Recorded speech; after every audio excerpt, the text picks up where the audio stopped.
8 o'clock, boom, just like that. It's the Katie's Arms.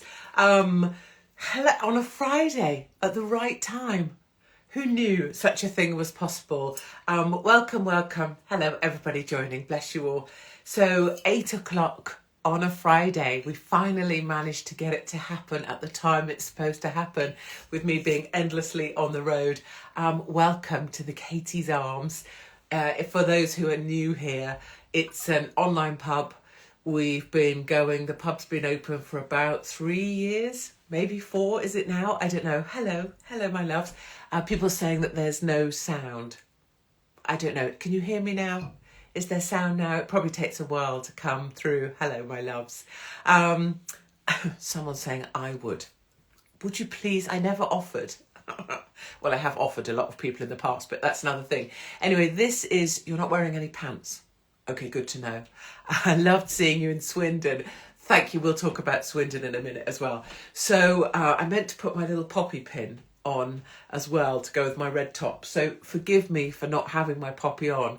The clip that I wanted to have on is just upstairs in my bedroom, and I forgot it because I got waylaid by my children. More on that in a moment. So this is the Katie's Arms. It's your pub.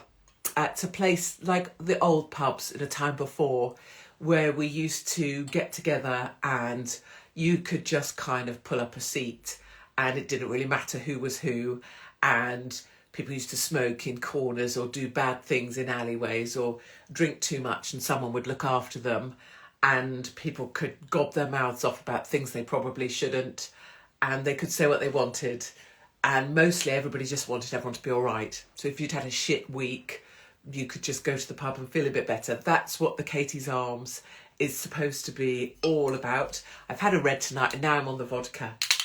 Hooray. So I drink this and I get criticised massively for it because everybody says it's shit. So you may be able to tell that I'm not sponsored by them. I'm not sponsored by anyone, obviously, as we all know.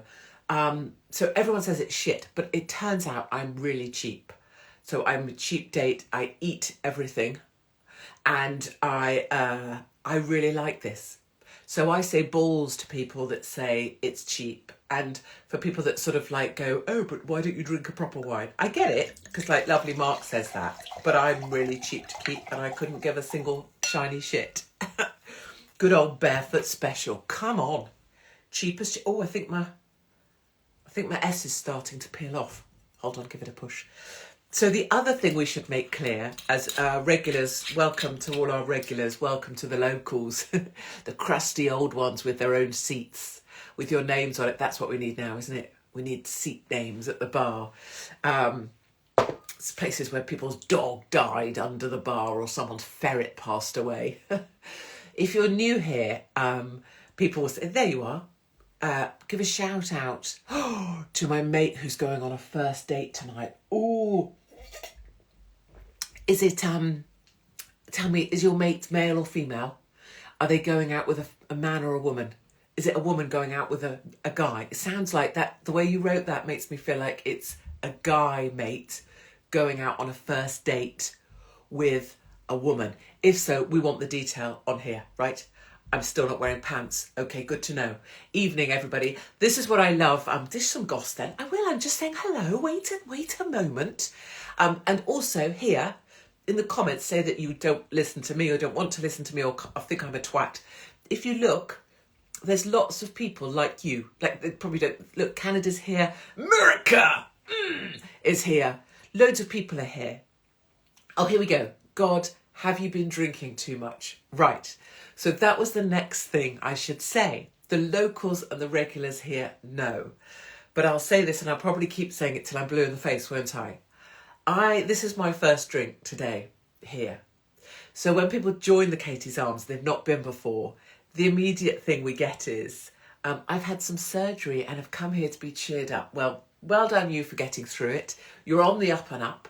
And a new knee or a knee surgery means that in no time you'll be springing around like a little chicken. So people think I'm drunk. And we do this every week. But it's not that I'm drunk. It's that you're not used to seeing women who are completely in control of their own shit. So not in control of my life, not in control of anything. It's mayhem up there, I tell you. And it's mayhem in my life. Last night I had to change my pyjamas because there was a weird pissy smell and no one knew where it came from. So I went and had a shower and changed my pyjamas. I'm not in control of the things that go on. I am in control of me because I own me. And I have no paymasters. No one gives me money for anything. I'm not sponsored by anyone. I have no boss. That's why you think I'm drunk. Because you're so used to being fed a diet of controlled women or men or people who want you to like them. You don't know a woman anymore that doesn't give a single shit. So what you're mistaking as drunk is a woman who's completely sober but doesn't ask for anything from anyone. And if you don't want to be here, not you, because I'm all about you saying whatever you like. If you don't want to be here, you can fuck off. So that's the attitude. Sorry, Mum. Mum, stop listening. I told you before, don't listen. I swear. You don't need to hear it. Go and watch Monty Don. So that's the attitude I have. And that's why people think I'm drunk. Because I'm not trying to get subscribers. I'm not trying to get viewers. I'm not trying to get listeners. I genuinely want everyone to have a laugh and feel better. So let's gossip. What should we gossip about? So can I just tell you a secret here? Because I don't talk about my family ever, as you know, apart from last week where I slightly went down a rabbit hole. So upstairs, both my teenage daughters are getting ready. They're going out together. So I've just been helping them get ready. And that is the weirdest thing because I'm really torn, because I'm like, go on, go and have fun. Go crazy, go and have fun. I want them to do all the things I did. But then equally, there's a part of me that's like, oh my God, how are they getting home? When are they getting home? Who are they getting home with? What if they end up in an alley with someone they shouldn't? What if someone upsets them? What if someone says something unkind to one of them?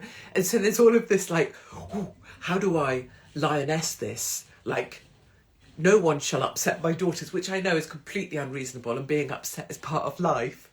So I have to just park all that and just be the person going, right, what do you need? So I'm up there finding a razor, helping dry some hair, finding earrings, finding shoes, throwing stuff everywhere to try and get them ready how they want to be for them to go out looking how they want to look. So it's really odd because how did that happen? How did I end up with two grown daughters that are now that's lovely Mark leaving outside the window, driving them to get a train into town. And then they're all looking all, there's all of this. And that's my daughters. And not to give away personal, private details of my family, but one of them, my daughters, has got really big. I don't know where they came from. I don't even understand them. But, they're out. So that's that. Bromwich is here. So, gossip as Adam Snic. So that's the guy. I don't know if any of you have seen. Do let me know on here. It is a really weird feeling. They are 19 and 18, but they get along, which I'm so grateful for. And my teenage son gets along as well. So they are a really solid little... I know that, and I know many of you will know this about your kids, but they will always stick up for each other. And I guess because of lots of things that have happened in our family, they've always known, and it's always been drilled into them, you look for each other, and they're epic at that. So that's a really great thing. Anyway, let's move on. So Adam Snic is the guy that I castrated. If you saw the clip, it's gone a bit crazy. Like, I think 12 million views in like the last 40 hours or whatever. But it's basically me. There's a guy, I went on this kind of podcast, is it? And a guy called Patrick Bet David. It doesn't matter. I don't know who that is either. And I was just helping him out because I've known him for a little while. And I was on his podcast in America. And one of the guys he has with him, a guy called Adam, he was being like from the off, completely unnecessary. I guess he'd got himself worked up. I guess he'd read stuff about me online. So he thought I was this monster that I'm supposed to be. Like, if you read, I don't know what my Wikipedia says, but I'm sure it's horrific. He'd got this idea of me. And so instead of just sitting there and listening and like, he just came at me from nowhere with all of this sort of low level unkindness that wasn't, which is fine, because if you're on there, you put yourself on there, you suck it up, right? Except it wasn't related to anything we were talking about. He was trying to tell me about my own country. He was trying to tell me that all British police officers carry weapons and I'm stupid. So I just kind of, I guess, what would you say? It was like, you know, when we used to get people that slice meat on the meat counter. Do you remember when you get a big bit of ham like that, and you get it on the meat counter and you go, whoosh, whoosh, whoosh, whoosh, and slices of ham come off? That's how I see that with me and him. And I remember thinking the same thing when it was happening. Just take him apart, slice by slice, almost like it was his testicles that I just was a slice at a time, just slicing off. So I don't really know what was wrong with him or what is wrong with him. There was something about my voice. He used to have a British girlfriend that he loved. From what I got in the debate, she dumped him. And so something went a little bit wrong in his brain, I think. And what I feel sorry for him about is, I don't know why that clip went viral. I think it was pushed out by one of the big tweeters. But what I feel sorry for him now is he'll be regretful because he'll know that he looks like a tit. And the only thing you can really do when you know you look like a tit, or you know you've been a tit, like I have loads in my life, is just go, I was a bit of a knob there, wasn't I? But let me tell you the story and explain it. So if he came and did a little chitty chat, right, and said, listen, I think I was a bit of a twat when I was on with Katie. And the thing was, she reminded me of this woman. And that woman hurt me so bad, I just lost it and I started to lose my mind. And the more I started to lose it, the more of a twat I made myself. So I'm sorry for being a dick. That would be epic, because that's just real honest, isn't it? That's what I would have to do. Like, I made a tit of myself, didn't I? Yeah, I did. That happens a lot. So that's the gossip about him. Right, what should we talk about next? Marks and Spencer's. That fucking advert. Can I just say, I'm not sure what she's called. Hannah What's It. Someone will help me. So Hannah, is it Waddington? She's got epic arms. She's got really, really great. Her top line is so lovely. It's like great. And her tits are awesome. And she has this way of wardrobing. So they literally make a plaster Paris. What's that stuff called? What's the modelling thing? They literally make a model of her body out of plaster of Paris. Was that what it was called? The stuff that you get when you break a leg, right? So they make a cast of her body, right? They cut it off and then they create, her dresses are made from the cast. So if you imagine, because like we all have these bits, right, don't we? If you imagine someone making you a dress by basically making you a broken leg, so like this, and then they cut it off her, and that's the outfit. So that's the reason. I mean, she's epically tall and big, but that's why she can look so as if she's been poured into her outfits, right? Because she has literally been moulded into her outfits, number one. Number two, why? I don't give a single shiny shit about Marks and Spencer's. I don't give a single shiny shit about big shops. I only care about little shops run by one woman or one guy or a gay couple or a straight couple or people who are trying their best to make some money. I only care about butchers who don't package anything and sell it straight from the farm, right? So I couldn't give a single shiny shit about Marks and Spencer's. I certainly couldn't give a single shiny shit, really, about adverts, because TV's a load of shite, mainstream's a load of shite, and people that see an advert and think, oh, I'll get that. I mean, Christ. Find a small shop and support a small business owner. But anyway, the advert. Why? I could write, couldn't you? You could write a Marks and Spencer's advert. Traditional, lovely, bastion of the high street, big pants, big bras, comfortable. What was it they used to have? Dine for, what was it, 2 for 10? Dine for 10? Dinner for 2 for 10, whatever it was. People liked to buy that shit, didn't they? Because you got like a main, you got a side, and you got a pudding and maybe a bottle of wine, and it felt like a treat, not for a tenner. Was that all for a tenner back in the day? Oh my God, you can't get a toffee for a tenner now, can you? Cheers. It's so friggin' obvious. You want to do a Marks and Spencer's advert? Piece of piss. I could write that in 5 seconds. Get some traditional people, get a lady going in and getting a meal for whatever that thing is now, dining for a tenner. It's probably 20 quid now, right? Go and get a cute lady buying a dine-in for a tenner Christmas thing, or dine for 20, going home with her partner and them going, oh, this is nice, isn't it? In their gym jams on the sofa. This is nice. This is cosy. Get a woman who's got massive tits and goes, oh, Marks and Spencer's bras. Come on. Get someone in massive pants, like massive pants, just going, can't beat a bit of comfy. Like comfy, and then also Christmas sparkly lights, a star here and there. So maybe go to church in your big pants and your big bra, and do traditional. Do it brilliant. Do Bastion of the High Street. Do the stuff you're good at. Stop being massive cocks. That's the brief. Don't be a cock. It's so easy. Do us with our higgledy-biggledy lives and our bit of mould in the shower that we really ought to sort out, but oh, fuck it. You know, the dust on that, God, don't look. Open the cupboard and shove it all in and then slam the door. Do ordinary. Show us wanting everyone to have a lovely time at Christmas and being thrilled when something cute goes well for us. Picking up coats off the floor and hanging them up. Like, it's so easy. But because you want to pander to the twats, you've created a twat ad. That's what you've done. And you were sold the twat ad by a twat from marketing. And it's the worst thing that you can do is listen to the twats who are selling you a twat ad. Don't. Listen to the people that come to my gigs. They can write that ad for you in 2 seconds.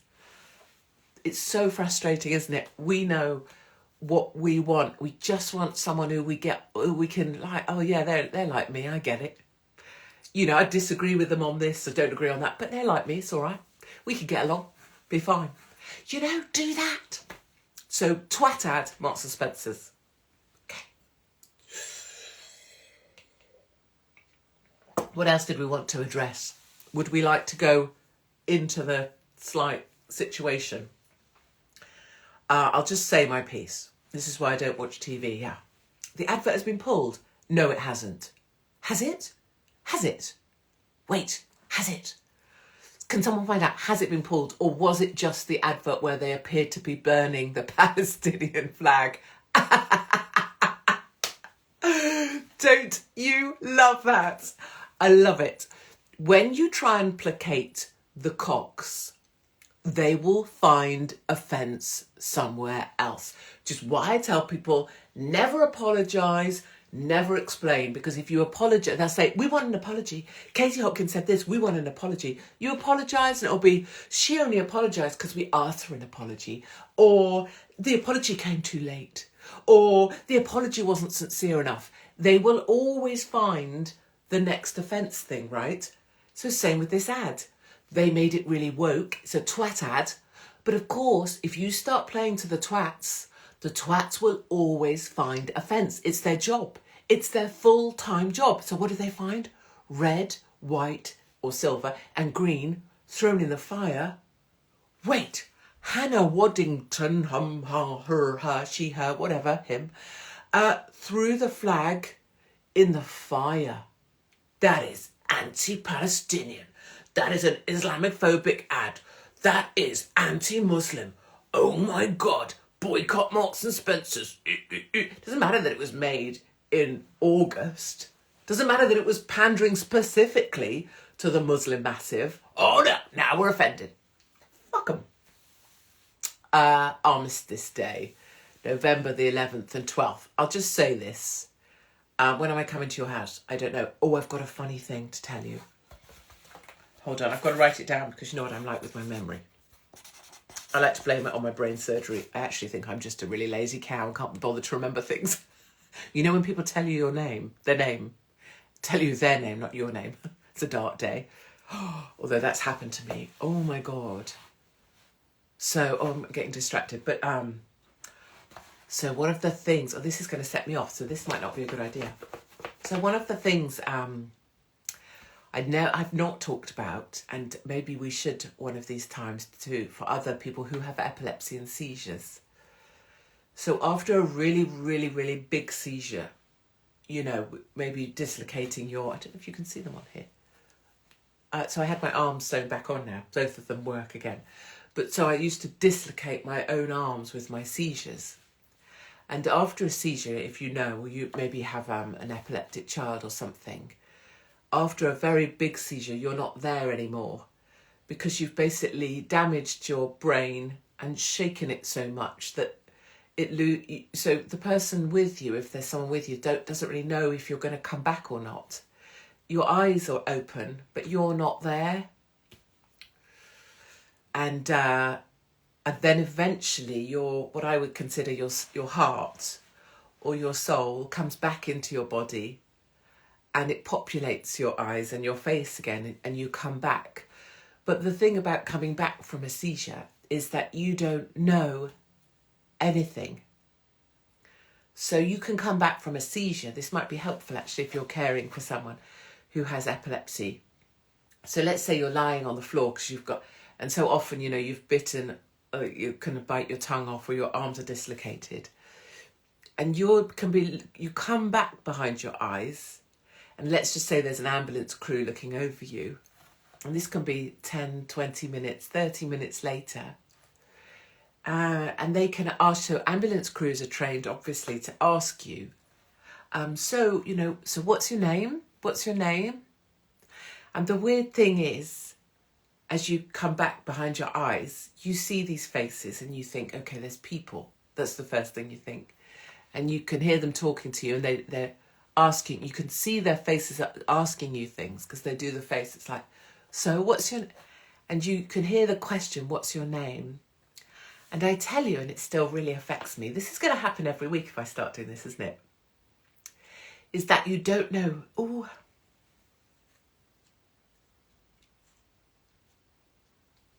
okay, hold on.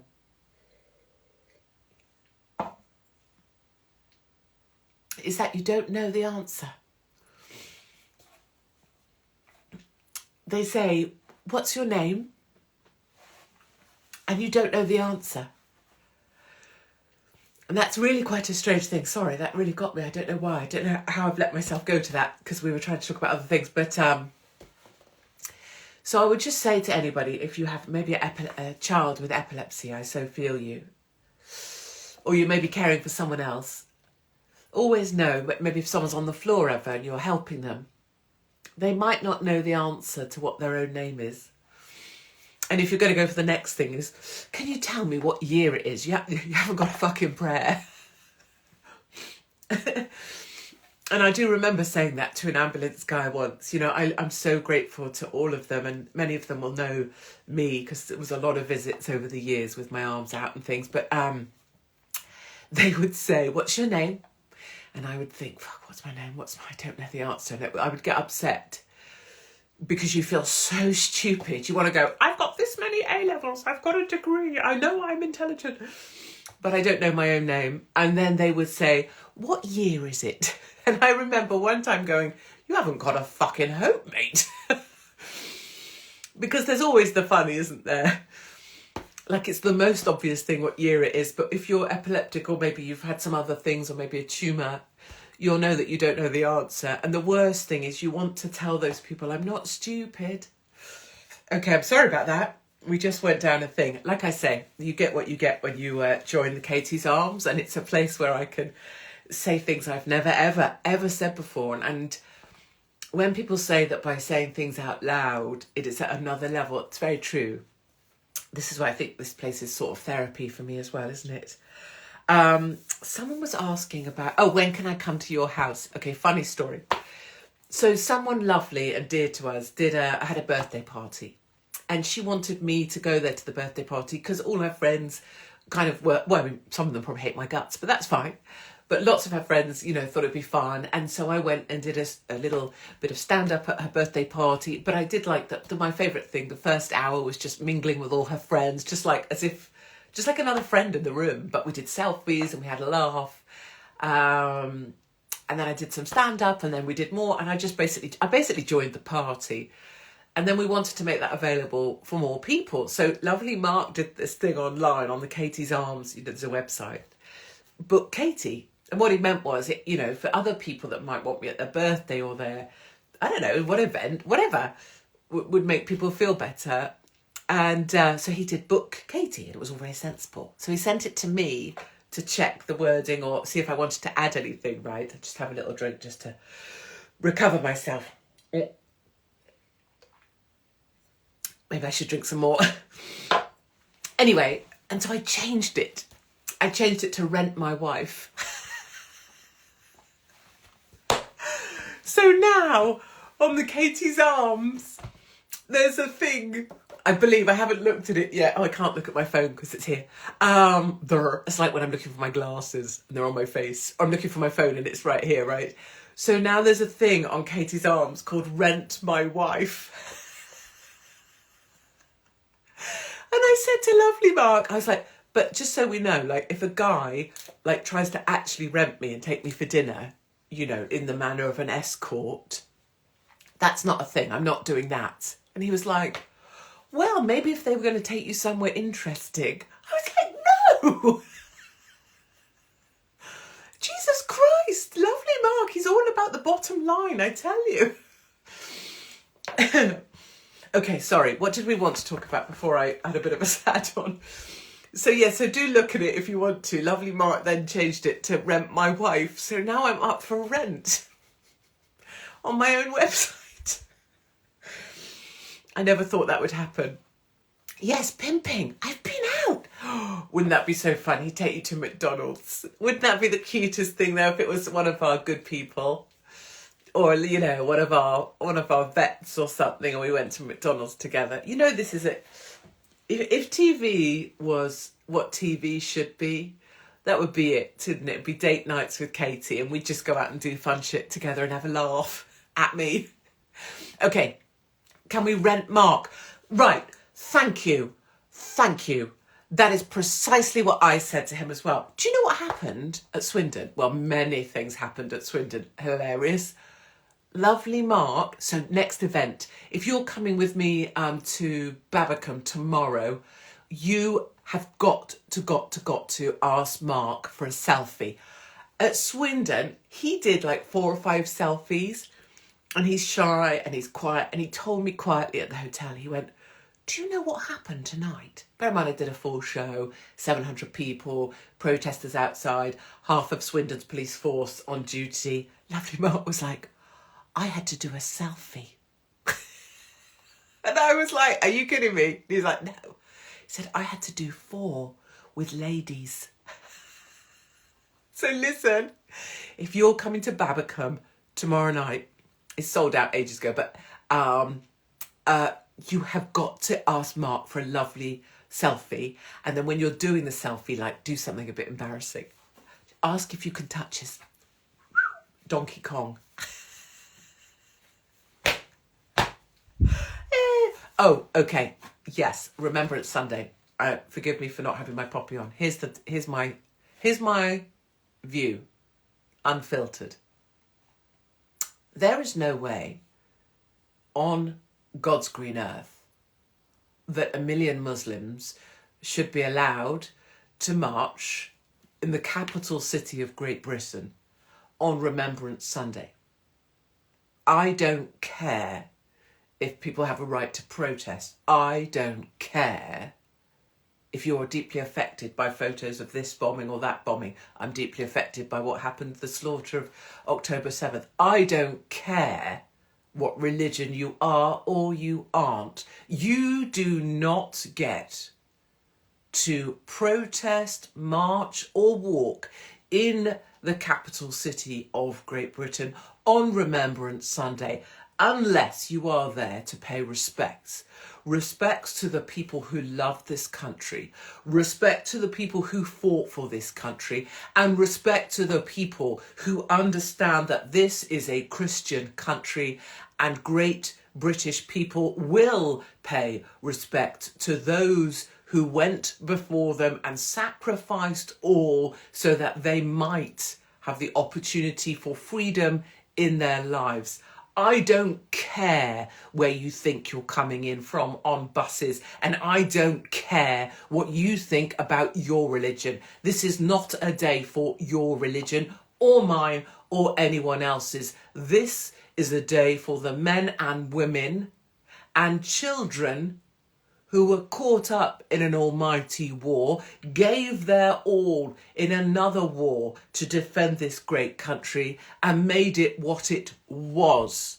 And one day we will rebuild it. But that million Muslim march needs to be stopped. That million Muslim march must be on a different weekend. And I absolutely support and offer every ounce of my soul to every single British person who understands why this is deeply wrong. And frankly, if you don't think this is deeply wrong, I personally do not consider you to be British. I don't care what you think you are. I don't care who you think you are. And I don't care one single shit if you disagree with me.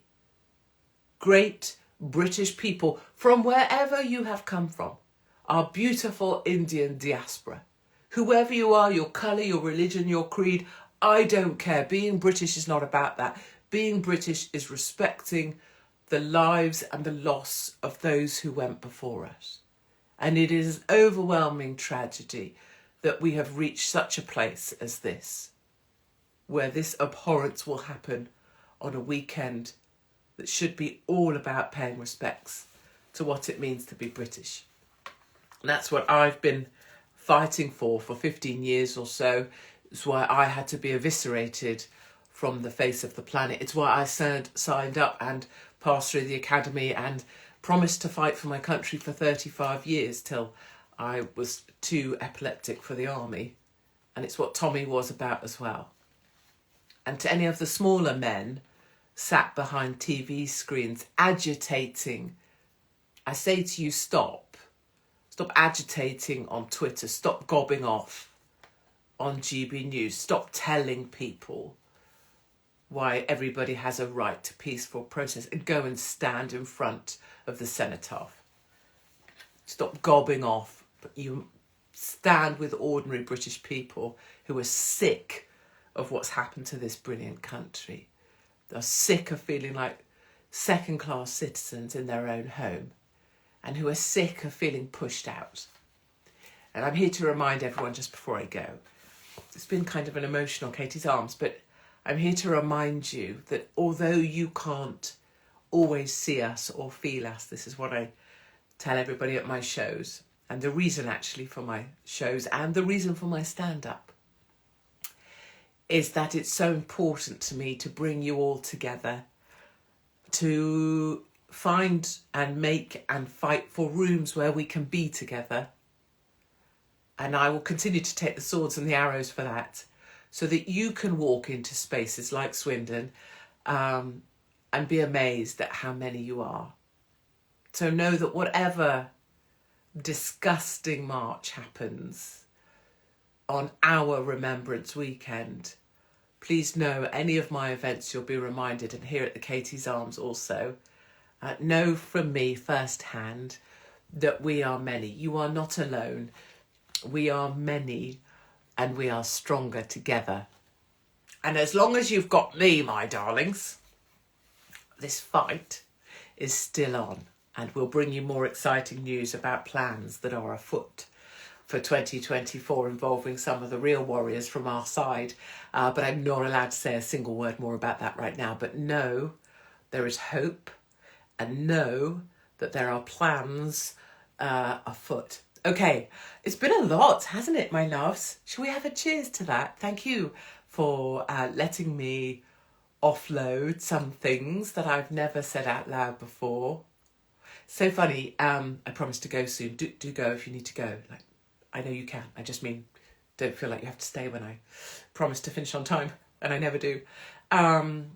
Being in the media for so long, when I say in the media, you know, having my voice brought to you through the media, there's so much more of me that I kept private than was ever shown. And I'm really happy about that. And I'm really happy that I'm getting to share a little bit of that now with you here. But for 15 years, 20 years, maybe in the public eye, I never ever gave away any of my personal things. And now I get to share them quietly with you guys. And I think that's been very good.